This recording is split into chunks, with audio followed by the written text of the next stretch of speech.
And today, Oregon joined a list of states that have stopped selling Russian-manufactured spirits. This move in direct protest of the Russian invasion of Ukraine. Alma McCarty looked into the measure and joins us in the newsroom. Well, Laurel, the Oregon Liquor and Cannabis Commission directed liquor stores to pull their bottles of Russian-made vodka. The OLCC also provided a list of what those brands are. Turns out there are not as many as you might think.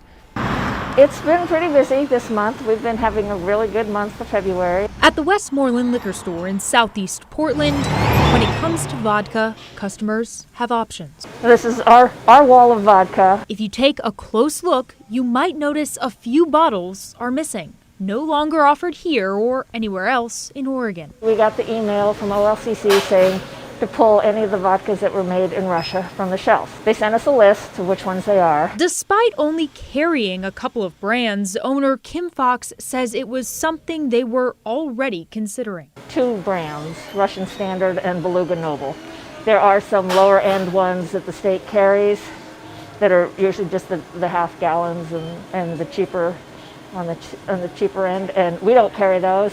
But I think a lot of the other stores do. The OLCC reports there were about 5,000 bottles of Russian-made liquor for sale in Oregon. The agency says there are more than 6,000 bottles remaining at its warehouse, which will not be distributed. Fox explains, although vodka is often associated with Russia and some brands used to be made there, that's simply not the case anymore for some of the most popular names. I think Portland people are united with Ukraine. It's just a good thing to know which vodkas are Russian and which ones aren't, because their name sounds Russian, like Stoli and Smirnoff, which used to be made in Russia. They are no longer, so it makes no sense to dump those out because they're not doing anything to help the cause. The OLCC stated removing the products aligns with the actions of other states that have banned the sale of Russian-made products as part of economic sanctions. Fox says no matter the size or scope of this ban,